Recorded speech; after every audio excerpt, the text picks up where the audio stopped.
우리 구약의 인물들 가운데서 가장 인간적인 사람, 여기서 인간적이라고 하면 별로 좋은 뜻은 아닌 것 같습니다.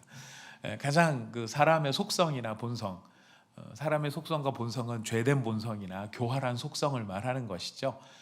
믿음의 사람이다라고 말하면서도 그 중에서 가장 속물근성이 가장 이렇게 탁월했던 사람, 혹시 생각나는 분이 계십니까? 누군가가 어디선가 말씀해 주셨습니다. 곱 이렇게 소리가 들려왔습니다. 야곱이죠. 야곱이 가장 인간적인 사람입니다. 자기가 어떻게든지 성공해 보기 위해서 할 수 있는 모든 교활한 술수를 다 썼던 사람이 야곱입니다. 근데 그 야곱이 믿음의 조상의 반열에 있어요. 족장의 반열에 있는 것입니다. 신약 시대에 들어와서 여러 교회들이 있습니다. 여러 교회들 가운데서 참 굉장히 모범적인 교회도 있지만은 가장 문제가 많고 이게 교회냐 싶을 만한 교회가 있다면 어떤 교회가 생각이 나십니까? 네, 분위기상으로 보니까 고린도 교회임을 알 수 있습니다. 아마 우리가 고린도 전서를 쭉 읽어오면서 이 사도 바울이 굉장히 지금 고린도 교회를 질타하고 있는, 사실 사도가 교회에 편지를 보내는데 이렇게까지 엄하게 편지를 보내는 교회도 거의 없습니다. 거의 없는데 고린도 교회를 향해서는 아주 정말 신랄한 이야기를 하고 있습니다. 그 부분 가운데 하나가 우리가 오늘 읽은 고린도전서 12장 1절부터 30절에 등장하는 이야기입니다. 우리가 12장 1절부터 3절을 아까 읽으셨는데요. 우리 3절만 같이 한번 읽어볼까요? 3절 시작. 그러므로 내가 너희에게 알리노니 하나님의 영으로 말하는 자는 누구든지 예수를 저주할 자라 하지 아니하고 또 성령으로 아니하고는 누구든지 예수를 주시라 할 수 없느니라. 내가 너희에게 말하노니 하나님의 영, 성령, 내내 성령을 말하는 거죠. 하나님의 영으로 말하는 자는 예수님을 저주할 자라고 절대 하지 않는다. 또 성령이 아니고서는 누구든지 예수를 주라고 고백할 수 없다. 이야기를 왜 하는 걸까요? 이게 원리적으로 맞는 이야기고 교리적으로 엄중하게 맞는 이야기인 건 사실입니다만은 왜 여기서 이야기를 하고 있는 걸까요? 다른 게 아닙니다. 고린도 교회 성도들한테 지금 예수를 저주할 자라고 아니하는 사람은 안에 누가 있는 거예요? 하나님의 영이 있는 거죠. 예수를 주님이십니다라고 고백하는 사람은 그 안에 누가 계신 겁니까? 성령님이 계신 거예요. 고린도 교회는 예수님을 저주할 자라고 했을까요? 고린도 교회는 예수님을 주님이시다라고 고백했을까요? 주님이란 고백이 없었을까요? 했었죠. 주님이라는 고백을 했었고 또 예수님을 저주할 자라고 말하지 않았습니다. 그러니까 고린도 교회 안에는 누가 있는 겁니까? 하나님의 교회, 하나님의 영이 있고 성령이 고린도 교회에 있다는 이야기입니다. 지금 이야기는 진술이기도 할 뿐더러 고린도 교회를 향한 고린도 교회에 대한 평가이기도 한 것입니다. 너희가 예수를 저주할 자라고 말하지 아니하고 있고 너희가 예수님을 주라고 말하고 있다. 그러므로 너희 안에는 누가 계신다? 성령이 계신다. 그러니까 고린도 교회 성도들한테 이야기하는 거예요. 너희는 성령이 계시는 사람이다. 너희는 성령이 계시는 사람이다. 고린도 교회는 성령이 있는 교회다. 그렇게 이야기를 하고 지금 본론을 이야기하려고 합니다. 본론 가운데 이 분위기가 뭐냐면은 우리 4절에서 7절에 보시니까 은사는 여러 가지나 성령은 같고 직분은 여러 가지나 주는 같으며 또 사역은 여러 가지나 모든 것을 모든 사람 가운데 이루시는 하나님은 같으니 각 사람에게 성령을 나타내심은 유익하게 하려 하심이라, 이런 이야기를 합니다. 여기 은사가 나옵니다. 직분이 나옵니다. 사역이 나옵니다. 우리 교회에서 다 있는 일들이죠. 은사, 직분, 사역. 근데 이거는 특징이 뭡니까? 여러 가지라는 거예요. 여러 가지라는 거예요. 그런데 지금 은사, 직분, 사역과 비교가 되고 있는 건 뭐냐면은 성령과 주와 하나님이에요. 그죠? 성령이 나오고 주가 나오고 하나님이 나오고. 성령은 우리가 잘 아는 것처럼 성령 하나님. 주는 누구를 가리키는 걸까요? 예수 그리스도. 하나님은 하나님 아버지. 그러니까 지금 은사, 직분, 사역은 굉장히 다양하고 여러 가지가 있지만 성령은 동일한 성령님이시고 예수님도 같은 예수님이시고 하나님 아버지도 같은 아버지이시다 이야기를 합니다. 참 은사와 사역과 직분은 다양할 수 있지만 그 각자에게 이런 다양함들이 있을 수 있지만 각자 안에 계시는 성령님은 동일한 성령님, 동일한 주 예수님, 동일한 하나님 아버지이시다라는 이야기를 합니다. 그리고서 이 7절 말씀에 보니까 각 사람에게 성령을 나타내심은 유익하게 하려고 한다. 유익함이란 누구의 유익을 말하는 것일까요? 누구의 유익이냐면요, 공동체의 유익이에요. 지금 이 주님과 같은 예수님, 같은 성령님과 같은 예수님과 같은 하나님 아버지께서 사람에게 다 각각의 사람에게 동일한 분이, 동일한 성령님, 동일한 삼위일체가 계시는데 그 동일한 삼위일체로 말미암아 나타나는 은사나 직분과 사역은 다양하더라라는 것이에요. 근데 다양한데 그 다양한 은사를 주시고 직분을 주시고 사역을 주시는 것은 누구의 유익을 위함이라? 공동체의 유익을 위함이다. 공동체의 유익을 위함이라는 말은 무슨 말일까요? 네 유익이 아니다라는 거예요. 은사와 직분과 사명을 주신 그 사람의 유익을 위해서 주신 게 아니라 각자에게 주셨지만 그것으로 말미암아 공동체가 모두가 함께 유익함을 얻도록 하기 위해서 주신 것이다. 이렇게 이야기를 합니다. 그래서 한 성령님이지만은 다양한 은사를 주시는데 우리 잘 아는 8절 우리가 읽진 않았습니다. 읽지 않았으니까 우리 8절부터 11절까지 같이 한번 읽어보겠습니다. 8절에서 11절 시작. 어떤 사람에게는 성령으로 말미암아 지혜의 말씀을, 어떤 사람에게는 같은 성령을 따라 지식의 말씀을, 다른 사람에게는 같은 성령으로 믿음을, 어떤 사람에게는 한 성령으로 병 고치는 은사를, 어떤 사람에게는 능력 행함을, 어떤 사람에게는 예언함을, 어떤 사람에게는 영들 분별함을, 다른 사람들에게는 각종 방언을 말함을, 어떤 사람에게는 방언들 통역함을 주시나니 이 모든 일은 같은 한 성령이 행하사 그의 뜻대로 각 사람에게 나누어 주시는 것이라. 다양한 은사가 나오죠. 지혜, 지식, 믿음, 병고침, 각종 방언 말함, 방언을 통변함. 은사는 이렇게 다양해요. 다양하다 보니까 사람들이 어떻게 오해할 수 있냐면은 각 은사에 따른 성령이 다 다른 게 아니냐, 이렇게 오해해서는 안 된다라는 것이었어요. 다양한 은사가 있지만 성령님은 한 성령님이라는 거예요. 동일한 성령님이라는 거예요. 동일한 성령님. 은사가 다르다라고 해서 영이 다른 게 아니라는 겁니다. 은사가 다르지만 영은 같은 영이라는 거예요. 직분은 다르지만 영은 같은 영이고요. 우리가 가지고 있는 여러 가지 사역들을 할 수 있지만 사역은 다른 사역이라 할지라도 성령은 동일한 성령, 같은 성령이라는 거예요. 같은 성령이라는 걸 강조하는 이유가 무엇일까요? 은사에는 높고 낮음이 없다라는 거예요. 왜냐하면 같은 성령이 주시는 거기 때문에 어떤 은사는 탁월한 은사, 어떤 은사는 좀 변변치 않은 은사, 이런 게 있을 수 없다라는 거예요. 왜냐? 왜 그럴까요? 한 성령이, 동일한 성령이 주신 거기 때문에 동일한 성령이 주시는 은사가 다양하다 할지라도 주시는 분이 동일하기 때문에 그 가치가 동일하다라는 것을 이야기해요. 또 은사에는 귀하고 천함이 없다라는 뜻도 되어 있어요. 왜냐? 왜 은사에는 어떤 거는 귀중한 은사고 어떤 거는 천박한 은사고, 은사에 그런 게 있을 수 있을까요? 그런 게 있을 수 없는 겁니다. 그런데 왜 이런 이야기를 할까요? 이유는 한 가지입니다. 고린도 교회 안에 싸움이 터졌어요. 분란이 터진 겁니다. 우리가 읽어서 잘 아시겠지만 그 분란이 터졌는데 그 분란은 파가 어떻게 나눠졌죠?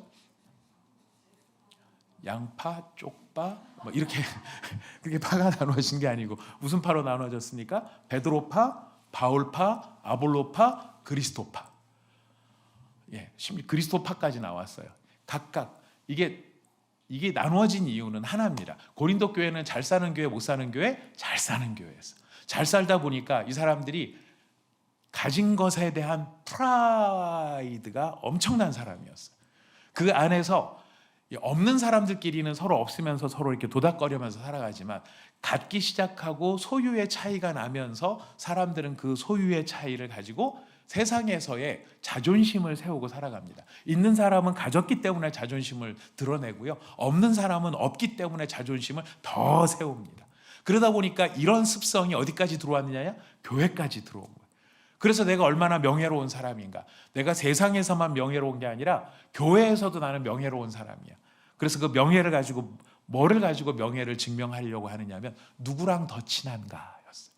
누구랑 더 친한가. 어떤 사람들은 난 베드로하고 친해. 내가 편지도 주고받는 사이, 이메일도 주고받고 있고 인스타그램도 서로 공유하고 있어.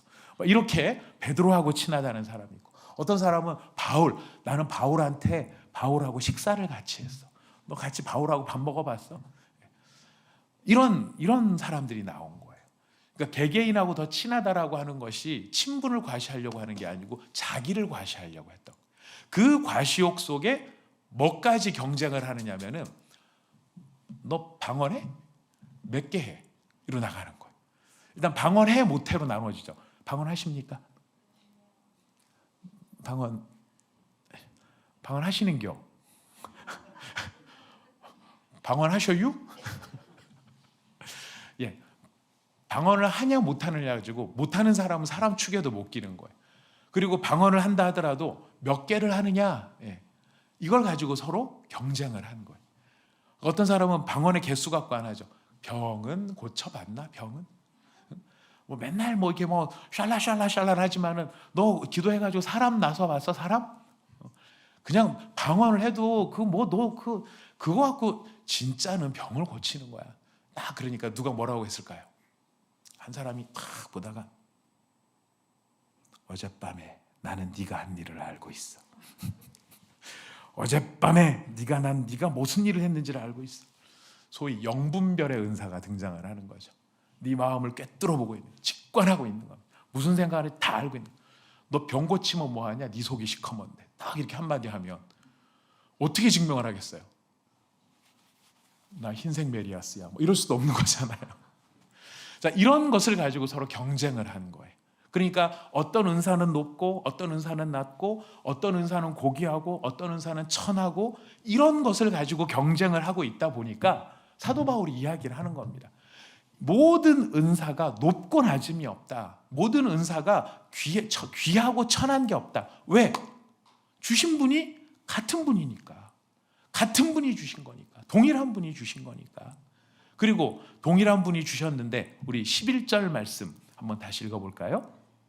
11절 말씀 시작. 이 모든 일은 같은 한 성령이 행하사 그의 뜻대로 각 사람에게 나누어 주시는 것이라. 한 성령이 행하시는데 그 성령이 누구 뜻대로? 그의 뜻대로. 뜻대로라고 하는 것은 세 가지 의미를 가지고 있습니다. 하나는 그가 가지시는 목적, 그가 이루려고 할, 성령이 이루려고 하는 목표가 있기 때문에 그 목적과 목표를 위해서 은사를 주신 것이다. 이렇게 이해할 수 있고요. 또 그의 뜻대로다 그러면은 그가 의도하심이 있기 때문에, 뭐 목표랑 비슷하겠죠. 하지만 그가 이루려고 하는 어떤 의도가 있기 때문에 이렇게 해도 이해할 수 있습니다. 또 그의 뜻대로라고 하는 것은 성령이 누구의 판단대로 주셨다는 걸까요? 자신 스스로의 판단, 주권적인 판단대로. 이 말이 주권적인 판단대로 그러면 확 안 와닿는데요. 우리가 쓰는 말이 있습니다.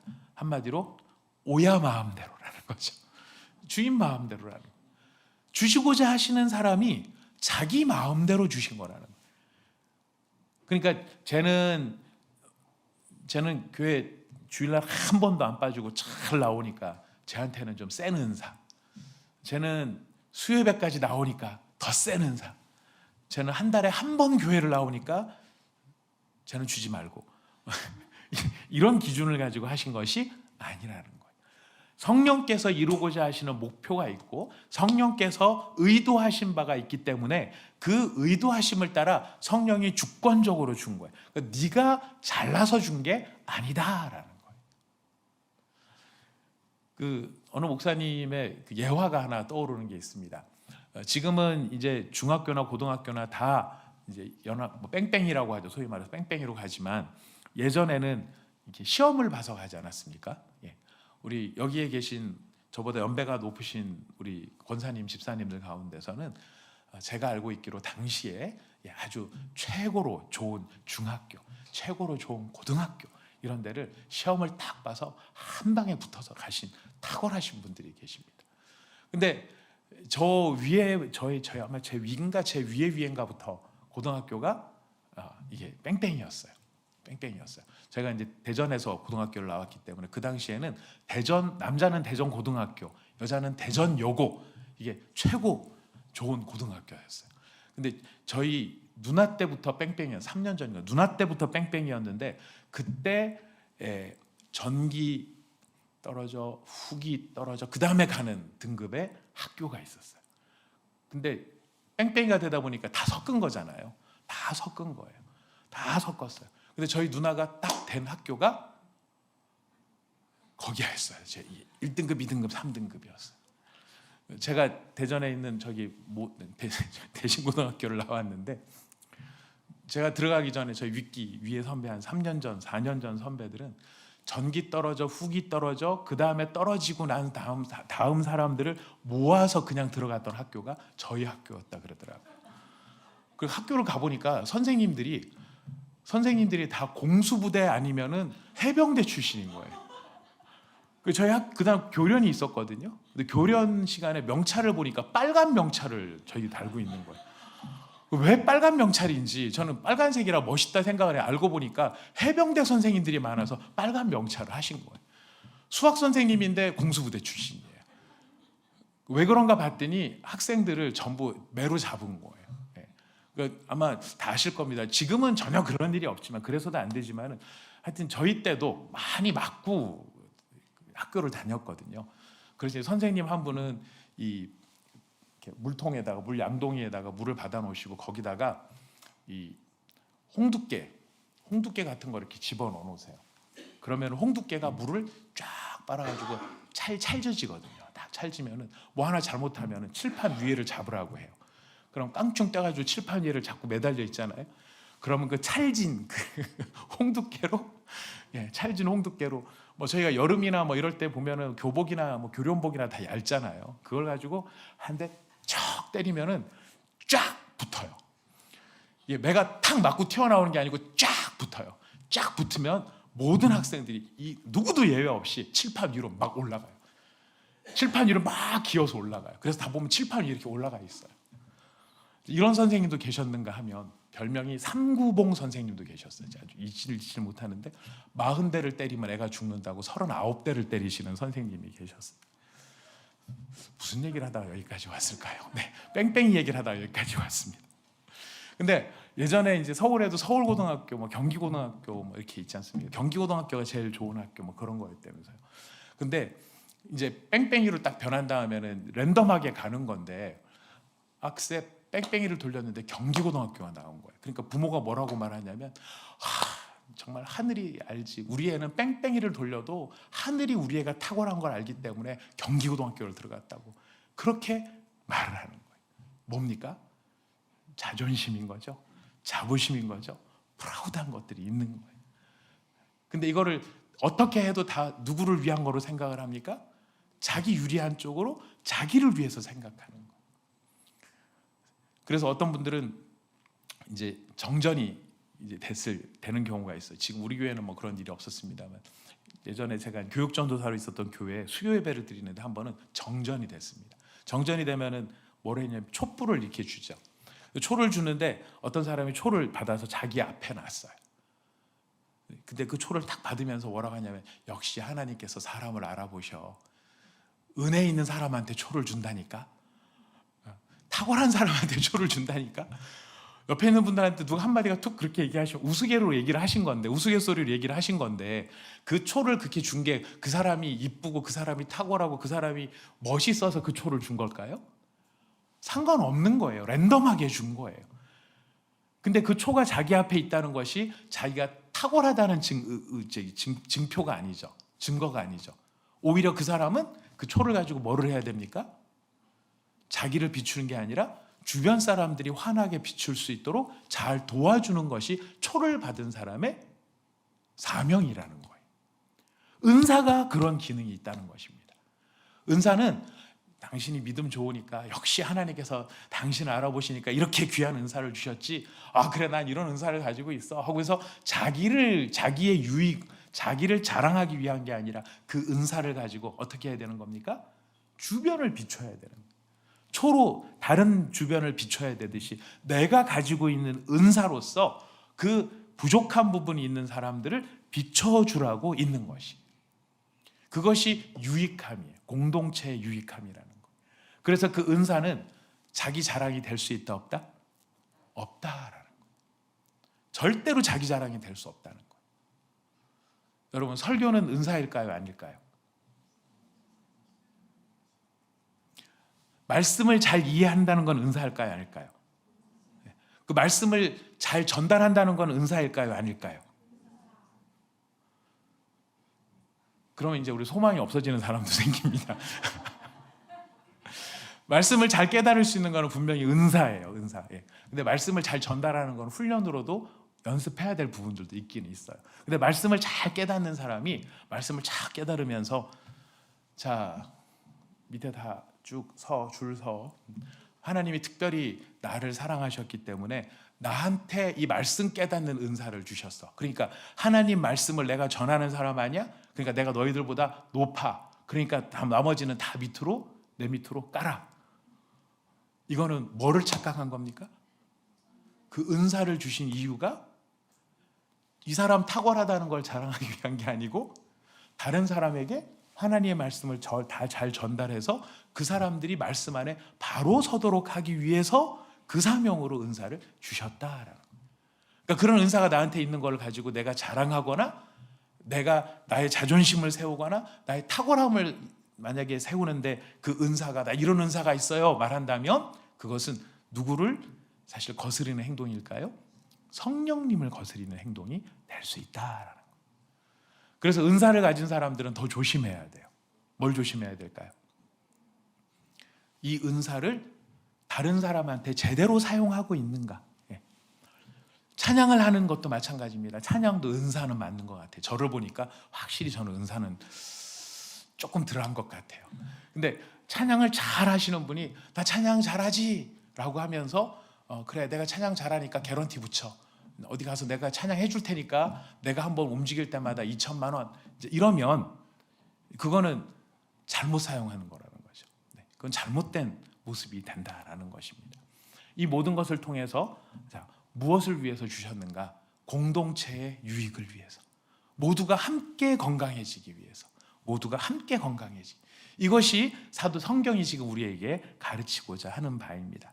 그런 면에서 이제 교회는 전체로서가 교회입니다. 전체로서가 교회입니다. 이게 무슨 말이냐면 여러분의 손을 한번 내밀어 보십시오. 손, 네, 손 내미셨죠? 그 다음에 여러분 옆구리를 한번 이렇게 한번 만져 보십시오. 여러분 옆구리. 네. 그 다음에 여러분 등판, 이렇게 손등으로 등판. 네. 그다음 여러분 발바닥은 좀 어렵겠다 지금은. 네. 하여튼 턱을 한번 만져 보실까요? 네. 이거 다 누구 겁니까? 다 지금 만져보신 부분들 다 이야기할 때 누구 손이라고 얘기해요? 내 손. 예, 옆구리는 내 옆구리. 네. 등판도 내 등판. 턱은 누구 턱? 내 턱. 예. 이게 전체로 다 하나인 거예요. 그죠? 전체로 다 나라고 하는 존재를 이루는 것처럼 교회도 마찬가지라는 거예요. 교회도 지금 제가 있고 여러분들이 다 있는데 여러분들 우리 한 사람 한 사람 파편적으로 모아놔서 그냥 모래알처럼 섞어놓은 것이 아니라 우리는 지금 다 누구의 이름으로 불려지는 사람들입니까? 예수의 이름. 그러니까 저는 그냥 주민등록상으로는 김은수이지만 예수님이 보셨을 때는 어떻게 부르실까요? 예수의 사람 김은수, 네. 예수의 사람 유희정, 예수의 사람 정순래. 대표로 두 분만 좀 제 앞자리에 계셔서 불렀습니다. 특별한 사람. 특별한 사람이에요. 특별한 사람이. 자, 그렇게 우리가 그냥 김은수, 유희정, 정순례로 존재하는 게 아니고 우리는 내 손, 내 등판, 내 옆구리 이렇게 불리는 것처럼 예수의 김은수, 예수의 유희정, 예수의 정순례. 그래서 우리는 누구 안에서 통합되는 것입니까? 예수 안에서 통합이 되는 것이라는 거예요. 누구도 자기 혼자로서 존재하지가 않고 예수로서 존재를 한다라는 것이. 자, 이게 왜 중요한 걸까요? 우리 12절부터 20절까지는 비유적입니다. 비유적인 것이에요. 비유적인 걸 보면은 우리 같이 한번 읽어볼까요? 네, 시작. 몸은 하나인데 많은 지체가 있고 몸의 지체가 많으나 한 몸인과 같이 그리스도도 그러하니라. 우리가 유대인이나 헬라인이나 종이나 자유인이나 다 한 성령으로 세례를 받아 한 몸이 되었고 또 다 한 성령을 마시게 하셨느니라. 몸은 한 지체뿐만 아니요 여럿이니 만일 발이 이르되 나는 손이 아니니 몸에 붙어 있지 아니하였다 할지라도 이로써 몸에 붙지 아니한 것이 아니요 또 귀가 이르되 나는 눈이 아니니 몸에 붙지 아니하였다 할지라도 이로써 몸에 붙지 아니한 것이 아니니 만일 온몸이 눈이면 듣는 곳은 어디며 온몸이 듣는 곳이면 냄새 맡는 곳은 어디냐. 그러나 이제 하나님이 그 원하시는 대로 지체를 각각 몸에 두셨으니 만일 다 한 지체뿐이면 몸은 어디냐. 이제 지체는 많으나 몸은 하나라. 전체로 하나다라는 이야기를 하는 겁니다. 전체로 하나다. 근데 왜 이야기를 하는 걸까요? 이유가 있습니다. 바로 21절 말씀부터 등장하는 이야기 때문에 그렇습니다. 21절부터 25절까지 읽어봅시다. 시작. 눈이 손더러 내가 너를 쓸데없다 하거나 또한 머리가 발더러 내가 너를 쓸데없다 하지 못하리라. 그뿐 아니라 더 약하게 보이는 몸의 지체가 도리어 요긴하고 우리가 몸에 덜 귀히 여기는 그것들을 더욱 귀한 것들로 입혀주며 우리의 아름답지 못한 지체는 더욱 아름다운 것을 얻느니라. 그런즉 우리의 아름다운 지체는 그럴 필요가 없느니라. 오직 하나님이 몸을 고르게 하기 위하여 부족한 지체에게 귀중함을 더하사 몸 가운데서 분쟁이 없고 오직 여러 지체가 서로 같이 돌보게 하셨느니라. 무슨 이야기를 하시고 싶은 걸까요? 지금 위에 보니까 21절 말씀이에요. 사실 여기에 바울이 지금 콱 찔러서 얘기를 하는데 눈이 손더러 뭐라고 말합니까? 너 쓸데없다. 머리가 발더러 뭐라고 말합니까? 너 쓸데없다. 여러분 쓸데 있는지 없는지는 누가 판단을 해야 돼요? 쓸데없는 게 뭐가 있겠습니까? 자, 그런데 지금 고린도 교회 모습이 어땠기 때문일까요? 서로 자기를 막 높이느라고 저 쓸데없어. 쓸데없다는 말을 찾아보니까요. 이 원어의 의미가 뭐냐면 불필요한 존재라는 거. 불필요해. 쓸모없어. 뭐 있으나 마나야. 그리고 부족해라는 뜻이 있습니다. 너는 부족하다. 너는 부족하다. 그러니까 자기를 높이기 위해서 누굴 낮추는 겁니까? 남을 낮추는 거예요. 남을 낮추면서 야, 너 없어도 교회 굴러가. 그렇죠? 저 없어도 교회 굴러가죠. 그렇죠. 감사합니다. 감사합니다. 그렇죠. 저 굴러 안 가죠. 제가 바퀴가 아니니까 어떻게 우리가 굴러가겠습니까? 우리가 다 사람들을 봤었을 때 저 사람 필요 없다. 저 사람 쓸모 있다. 저 사람 필요 있다. 뭘 가지고 판단을 할까요? 머리가 좋은 사람? 잘생긴 사람? 키 큰 사람? 뭘 가지고 판단을 할까요? 우리는 그런 것을 가지고 사람을 판단할 수 없다라는 것이. 지금 고린도 교회에서는 이런 판단이 난무하고 있었다는 거예요. 쟤는 부족한 사람, 우리 공동체에 끼기에는 쟤는 모자란 사람, 우리 서클 안에 들어오기에는 쟤는 좀 함량이 딸리는 사람, 이렇게 다 판단하고 있었다라는 거예요. 그런데 지금 바울이 이야기하는 거, 쓸모없다라고 말하는 게 있을 수 없다. 왜? 몸 어디에도 쓸모없는 게 뭐가 있냐 생각해보라는 것이에요. 쓸모없다. 그래서 이 다 쓸모없다, 너는 쓸모없어. 그러면 쓸모없다는 얘기 들은 사람은 기분 나쁠까요? 좋을까요? 나쁘죠. 그럼 뭐라고 얘기할까요? 그럼 너는 쓸모있냐? 이렇게 나가겠죠. 너는 쓸데있냐? 너는 완벽하냐? 이렇게 나가겠죠. 자, 그러면 무슨 일이 벌어질까요? 나누어지고 분쟁이 생기는 거예요. 자, 분쟁이 생기면은 오징어 게임, 저는 한 번도 못 봤습니다. 오징어 게임 잔인하다 그래가지고 그냥 패러디 나오는 것도 뭐 이렇게 많이 보고 사람들이 흉내내는 건 봤는데 한 편도 보지는 않았어요. 저도 뭐 이렇게 피 많이 나오고 막 잔혹한 거 보면 이게 스트레스, 외상 증후군이 생겨가지고 너 힘들더라고요. 그래서 안 보는데 하도 얘기를 많이 듣다 보니까 대사는 몇 개를 압니다. 그 중에 대사 하나가 유명한 게 있더라고요.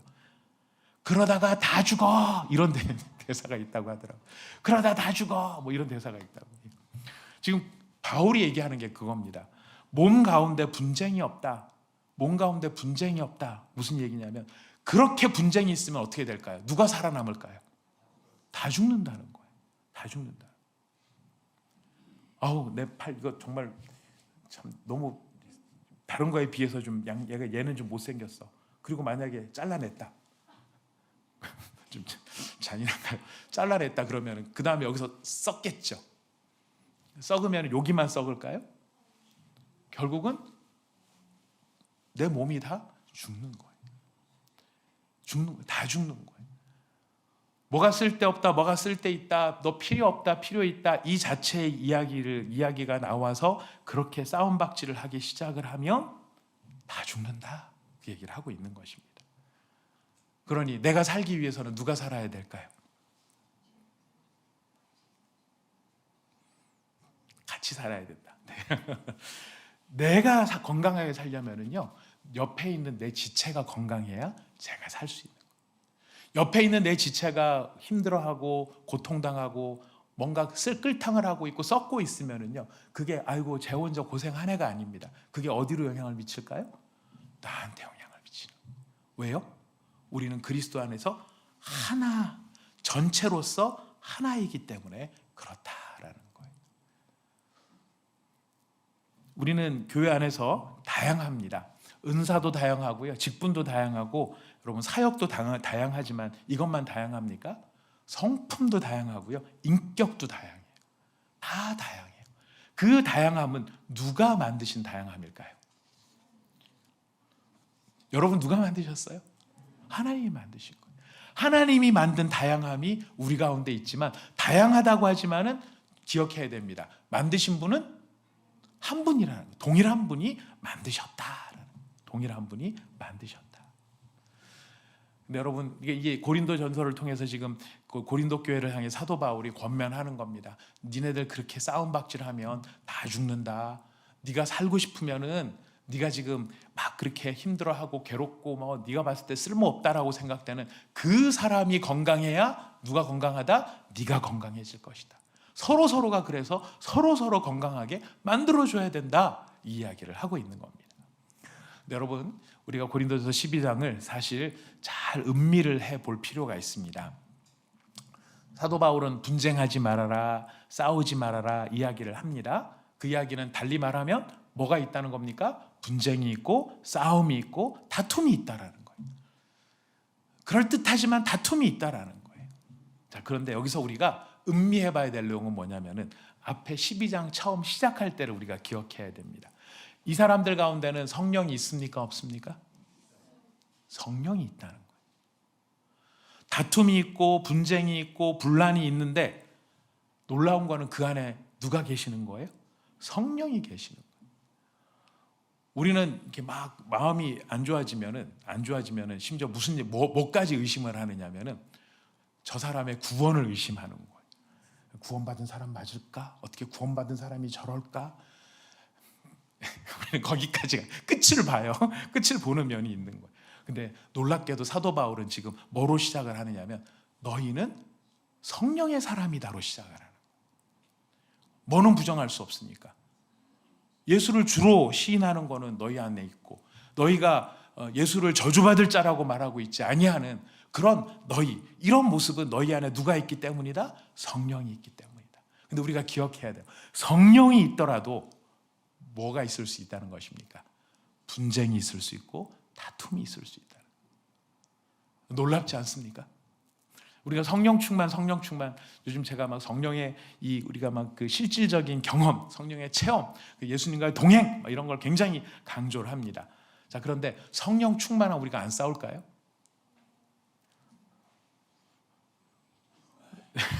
우리가 성령의 충만함이 있으면 다툼이 없을까요? 성령이 막 충만해지면 우리 안에 미움이 막 사라져 버릴까요? 그렇지 않더라 하는 것이에요. 왜 이 다툼이 생기는 것? 성령이 계심에도 불구하고, 예수를 믿음에도 불구하고, 예수의 영이 그 가운데 있음에도 불구하고 왜 사람은 이렇게 분쟁이 있고 다툼이 있는 걸까요? 이유는 하나입니다. 사람의 죄된 본성, 사람의 부족함 때문에 그래요. 성령이 부족해서 그렇습니까? 아니요. 사람이 부족한 거예요. 성령이 죄를 조장하시는 분일까요? 아닙니다. 사람이 여전히 가지고 있는 죄의 본성이 있는 거예요. 여러분, 부족한데 우리가 뭐가 부족할까요? 우리는 지식도 부족해요. 참된 지식도 부족하고 무지하다고 하죠. 우리는 또 뭐가 부족하냐면 능력도 부족해요. 막 뭐가 옳은 줄은 아는데 그걸 행할 능력이 없어요. 무능한 사람들이. 그것뿐입니까? 우리는 인격도 부족해요. 인격도 부족하니까 자꾸 뭐만 내세웁니까? 자존심만 내세워요. 이게 인간의 부족한 모습이에요. 무지하죠, 무능하죠. 그런데 뭐만 세요? 자존심만 세요. 제가 너무 저 자신을 너무 잘 아는 것 같습니다. 설교를 준비하면서 나는 나에 대해서 너무 잘 알아. 나는 무지해, 나는 무능해. 근데 자존심은 엄청 세. 이런 제 모습이 있어요. 성령이 제 안에 오셔서 일을 하십니다. 그러면 이 무지함이 사라지고 이 무능함이 사라지고 자존심이 죽느냐? 아니더라는 거예요. 아니더라는 거예요. 그럼 성령님 임하셔서 도대체 뭘 하시는 건가? 여러분, 일단 우리가 더 놀라야 될 건 뭐냐면 하나님이 이런 족속들을 택하셨다라는 데 일단 놀라야 됩니다. 하나님이 그래도 좀 가능성이 있고 뭘 좀 알고 뭘 좀 할 줄 알고 뭔가 좀 겸손하고 이런 족속을 택한 게 아니라 하나님이 택한 족속들 하나하나를 들여다놓고 보면은 이렇지 않은 사람이 없더라는 거예요. 무지하고 무능하고 자존심만 세고. 근데 이게 그런 사람만 일부러 고른 게 아니라 사실은 모든 인간이 이게 죄인의 모습인 거거든요. 이런 죄인을 하나님이 택하셨다라는 거예요. 택하셔서 성령이 이제 어떻게 하시는 겁니까? 그 사람들을 하루아침에 지식에 충만하고 하루아침에 막 겸손의 능력이 딱 나타나고 하루아침에 진정으로 자기 자존심을 내려놓고 자아가 죽고 온전히 순종하는 그런 사람으로 확 바꾸시느냐? 제가 보니까 아니더라는 거예요. 말씀 보니까 아니더라는 거예요. 한 번에 확 바꾸자. 은혜가 충만하면 할 것 같은 기분은 이만큼 드는데 기분이 그런 거지 실제로 할 수 있는 거는 아니더라는 거예요. 그럼 성령이 도대체 뭐를 하느냐? 놀랍게도요, 성령은 그렇게 무지하고 무능하고 자존심만 센 죄인들을 몰아가시더라는 거예요. 포기하지 않고 꼭 붙잡고 계시면서 승질 낼 때도 붙잡고 계시고 자존심 세울 때도 붙잡고 계시고 무지하고 무능해가지고 엄한 소리하고 엉뚱한 이야기 할 때도 그의 마음속에 여전히 계시면서 그 사람들을 다듬어 가시고 바꿔 가시고 그 사람을 변화시켜 가시는데 한 번에 훅 변화시키면 얼마나 좋겠어요. 근데 한 번에 훅 하지 아니하시고 오랜 시간을 두시고 오랜 시간을 거쳐서 만들어 가시더라라는 것이. 여러분, 이 고린도전서 12장에 사도 바울이 이야기하는 옳은 것이 무엇인가를 막 이야기하는 것에 항상 성령을 이야기하는 이유를 우리가 잘 음미를 해볼 필요가 있습니다. 여러분, 우리는 정말 이 숱한 시행착오를 통해서 비로소 성숙이 되어져가요. 왜 그럴까요? 왜 이런 게 필요할까요? 왜 이런 시행착오를 통해서 오랜 시간을 거쳐서 사람이 변화되는 과정을 겪어야만 하는 것일까요? 성경에 나오는 인물들 중에 빨리 변화된 사람이 있으면 저한테 신고를 해주시기 바랍니다. 성경에 등장하는 인물 가운데 한 번에 변화된 사람이 있으면 여러분 한번 좀 찾아보시기를 바랍니다. 진짜 찾으면 어떡하지? 네. 다 보면은 시간이 걸려요. 정말 다 시간이 걸려요. 시간이 걸리지 않은 사람이 없어요. 시행착오 한두 번 안 한 사람이 없어요. 무수하게 시행착오를 해요. 근데 그 시행착오를 성령이 계속 끌고 가시는 이유가 무엇이냐면은 그 시행착오를 통해 변화되어질 그 변화가 그 사람의 진짜 변화가 되도록 하기 위해서 그런 시간들을 끌고 가신다라는 것이. 만약에 성령님이 한 번에 변화시켜 버리시면 그거는 자기 실력이 아니고 누구 실력이에요? 성령님의 실력인 거죠. 성령님의 실력인 거죠.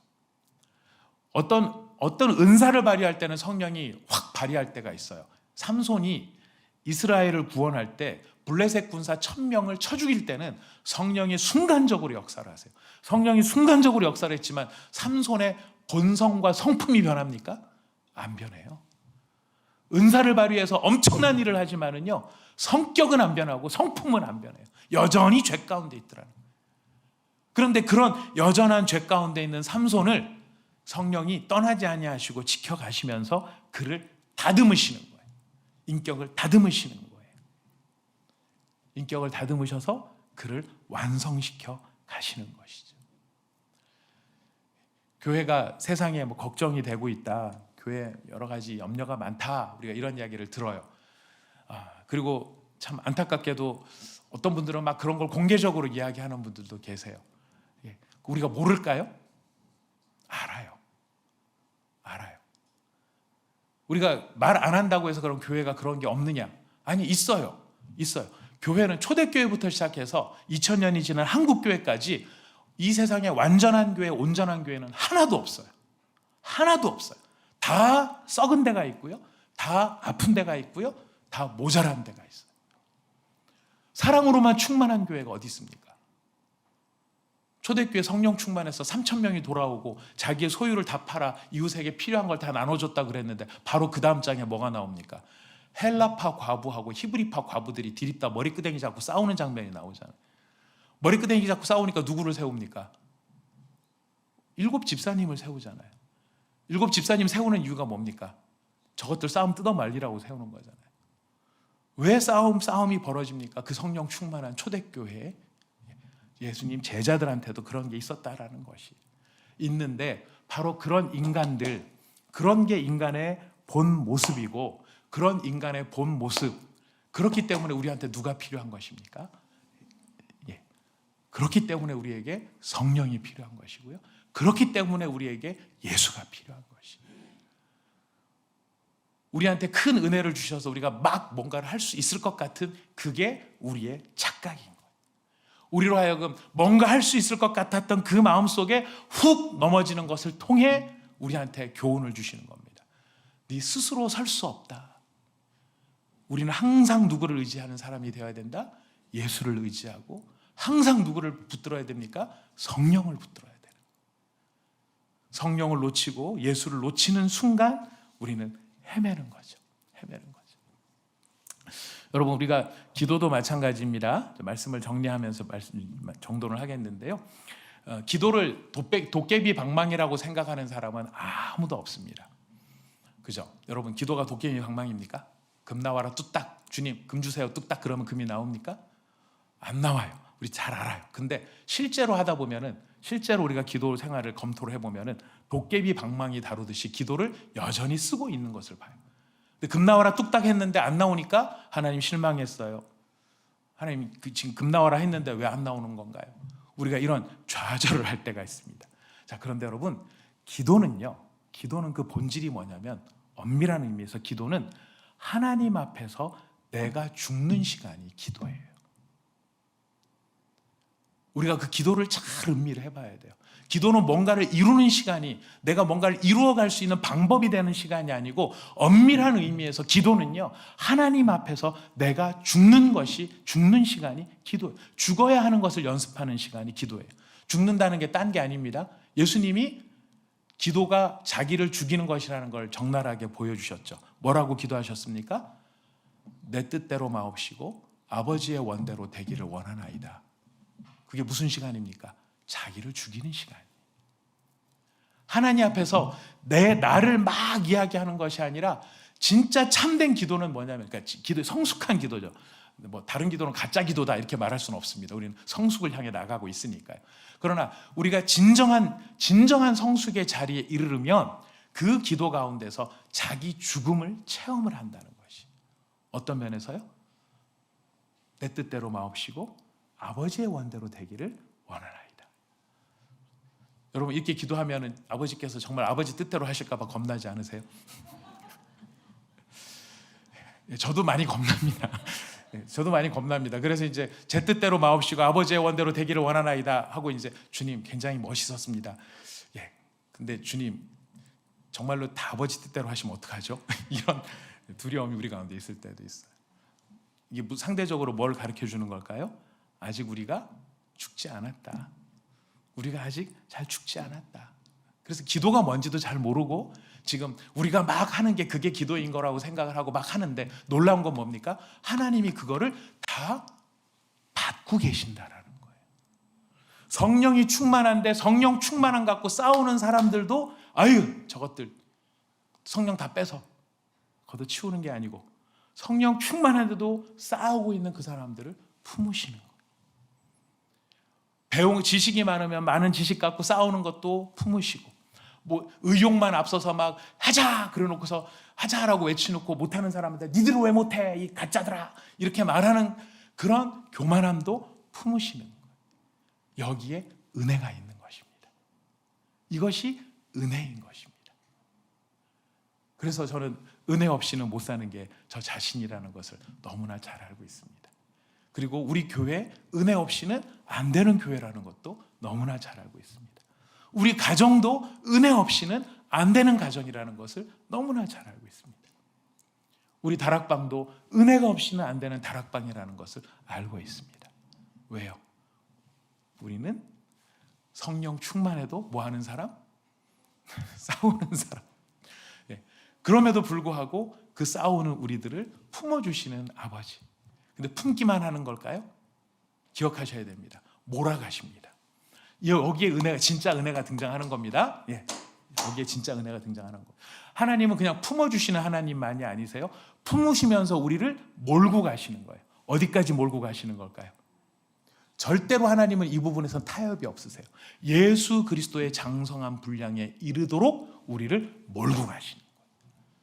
품어도 주시고 용납도 해주시고 싸움하면 싸운 걸 하나님께서 말려주시면서 다독여 가시지만은 그렇다고 가야 할 길을 안 가시는 게 아니라는 거예요. 기어이 가야 할 곳까지 가게 하시더라는 거예요. 그래서 은혜인 거예요. 그래서 힘이 나고 그래서 신이 나는 거예요. 왜? 나는 딜이 고집 피우고 안 갈라 그러고 자존심 세우고 막 싸움박질만 하고 있지만 누가 제 목덜미를 끌고 가십니까? 하나님께서 성령님을 보내셔서 제 목덜미를 끌고 질질질이라도 끌어서라도 데려가시더라는 거예요. 어디까지? 예수 그리스도의 장성한 분량에 이르기까지. 우리가 이런 사실을 안다면 나한테 은혜가 필요할까요? 은혜가 필요 없을까요? 은혜가 필요합니다. 그렇다면 내 옆에 딱 보십시오. 너무 이쁘시죠? 예, 너무 잘생기셨죠? 예, 너무 근사하시죠? 너무 훌륭해 보이시죠? 예, 근데 은혜가 필요할까요? 은혜가 필요 없을까요? 필요해요. 우리는 은혜가 필요해요. 은혜가 필요한 것입니다. 그 모습을 알려주려고 고린도 교회를 샘플로 세워놓으신 거예요. 근데 참 다행인 것은 우리는 고린도 교회보단 그래도 조금 낫지 않은가. 예. 왜 제가 그걸 아느냐면 그렇게 많은 성령의 은사가 저희들한테 그렇게까지 많은 것 같지는 않은 것 같다라는 거. 그래서 좀 낫지 않은가라는 생각을 해보게 됩니다. 그러니 더 뭐가 필요할까요? 은혜가 필요한 거죠. 예. 우리는 잘난 게 없습니다. 우리는 예수 그리스도 앞에서 잘난 게 없습니다. 그런데도 자존심 하나 가지고 살아갑니다. 그걸 알기 때문에 하나님 앞에 은혜를 구하는 것이고, 주님, 제가 은혜가 필요하듯이 옆에 있는 사람에게, 우리 남편에게, 우리 아내에게, 우리 모든 성도들에게 은혜가 필요합니다. 주여, 그러니 우리를 떠나지 마옵시고 우리를 다스려 주시고 우리를 인도하여 주시옵소서. 우리의 기도의 제목이 되기를 바라겠습니다.